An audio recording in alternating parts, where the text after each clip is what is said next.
Good morning, good afternoon, good evening.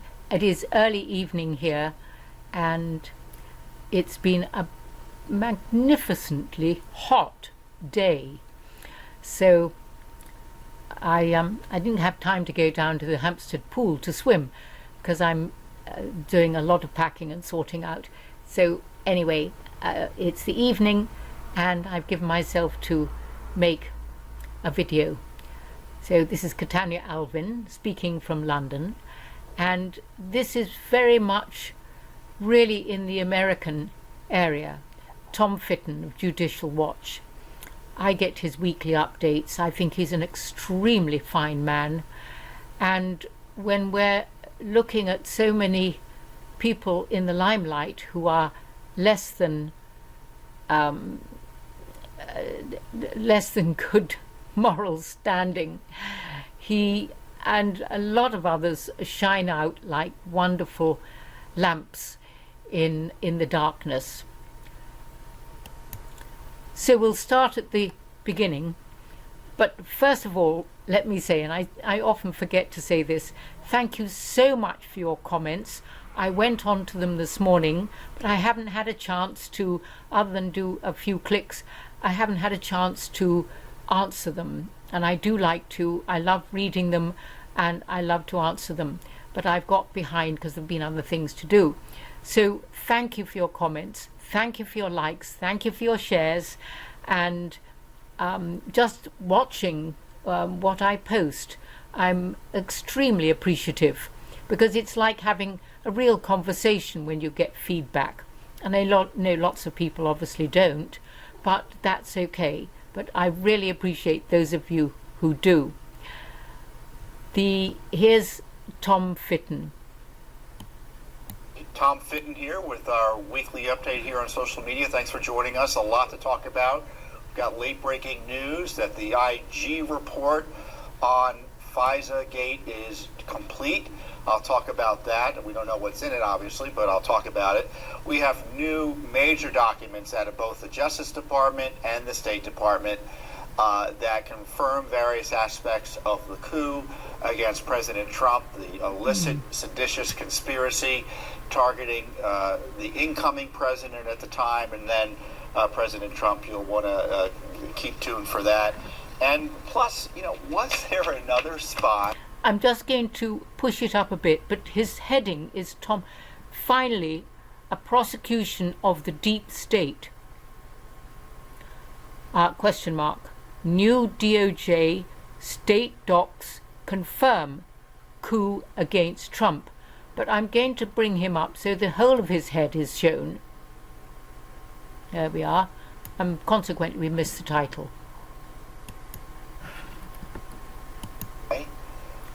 Or informant used against President Trump? And was he working in Trump's organization itself? That is the basis of a new lawsuit of Judicial Watch. So a lot going on. First up is the news that the Inspector General, Michael Horowitz, is the Department of Justice's Inspector General, appointed by Barack Obama, has completed his report on the FISA warrants used to target the Trump team. Now, we do know the FISA warrants were used to go after Carter Page, who was a vehicle to get at Trump. There were 4 warrants, one initial warrant and 3 renewal applications, all of which were based on the dossiers on the dossier paid for by the Democratic National Committee, the Clinton campaign, the FBI, the State Department worked on it too. So this was a collaborative effort to target President Trump, and the dossier was used in a fraudulent way on the court, where they were telling the courts that it was verified. It wasn't verified. They didn't disclose to the court the full nature of the political bias behind it. They didn't disclose to the court the full nature of the problematic witness behind it, and they suggested it had more. There was more evidence to back it up than actually was, in the sense that they said, "Oh, we have this dossier." Can you? I mean, he's just explained it so well. But can you imagine the hours of deceit and the number of people involved in this cooked up load of lies and BS, or torre de stronto BS, and it is so shocking. It is so shocking. And we have reports. And we've got State Department information. Well, the published reports were based on the dossier. The State Department information, based on the dossier, were the same sources. So it was the dishonest Justice Department and the FBI under Barack Obama and then President Trump, the deep state actors there, targeting President Trump with these unprecedented spy warrants, who were essentially telling the court, we've got this dossier, when in fact it was, as I say, a self-licking ice cream cone. Very circular, and when asked, and when they're talking about the sources, they tell the court in so many words, well, we've got three sources, me, myself, and I. And they pretend that's three different sources. So me, myself, and I. Oh my God. Judicial Watch has disclosed through its Freedom of Information Act lawsuits a part of the FISA application warrants, the applications for the warrants that show the dishonest use of this dossier. We have the document showing the FBI was also paying Christopher Steele, the alleged author of the dossier, during the campaign. And then we have of course they fired him. We have those documents too.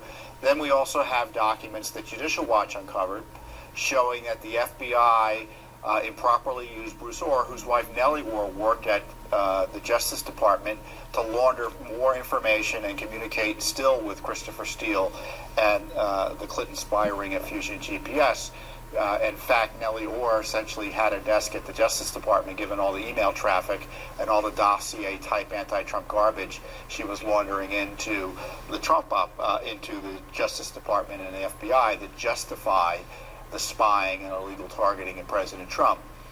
So is the FISA report going to cover all that? I suspect it will. All the reports are indicating that it's going to be very critical. And the big question is, are there going to be referrals for criminal prosecution? And if any referrals are out there, will they be pursued by the Justice Department? So what can we expect? Well, the Justice Department was asked to prosecute, or referred for, James Comey was referred for prosecution for his criminal activity alleged with respect to the handling of the Trump memos that he leaked, some of which were classified, that he properly maintained in his house. Justice Department gave him a pass on that. Andrew McCabe was referred to the Justice Department. Andrew McCabe was the number 2 under James Comey, acting FBI director for a time.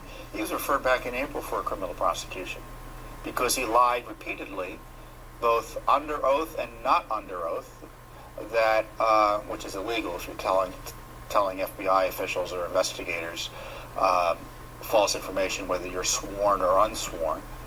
That because he was lying about his involvement in leaks about the non-investigation of the Clinton Foundation.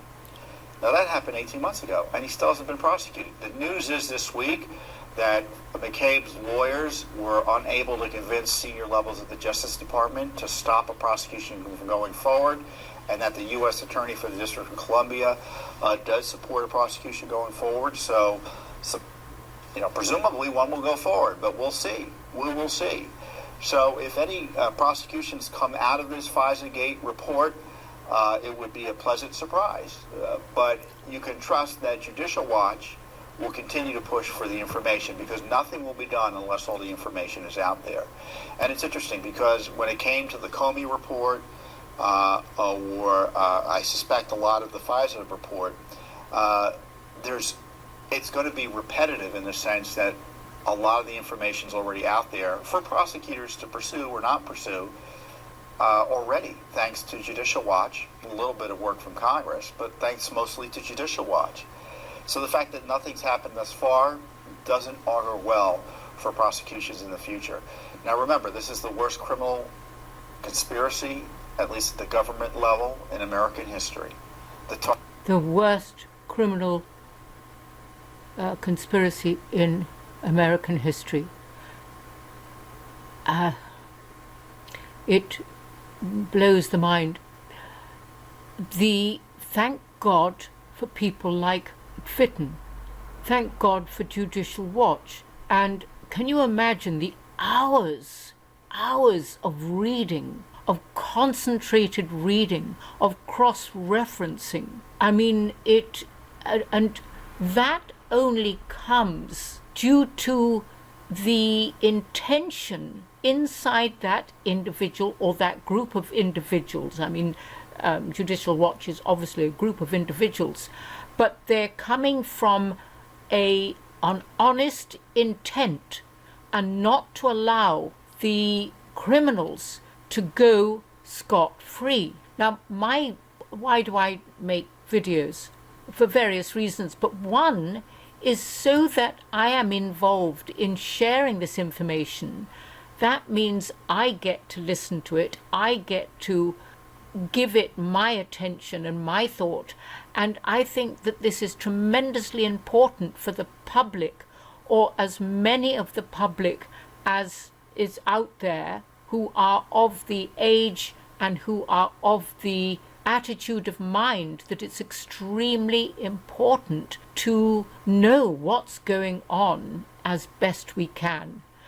I will put this in the description box. I've only played a little bit. The whole one is 31 minutes, so there's a lot in there. It's very, very good. I'm going to leave it at that because, go into the description box, listen to the whole video. It's a real eye-opener. Okay, so from London, and of course Christopher Steele's home place of the dirty dossier and the MI6 and etc., I say God bless, have a great rest of the day, and of course in America you're 5 hours or more behind us. Okay, bye-bye for now.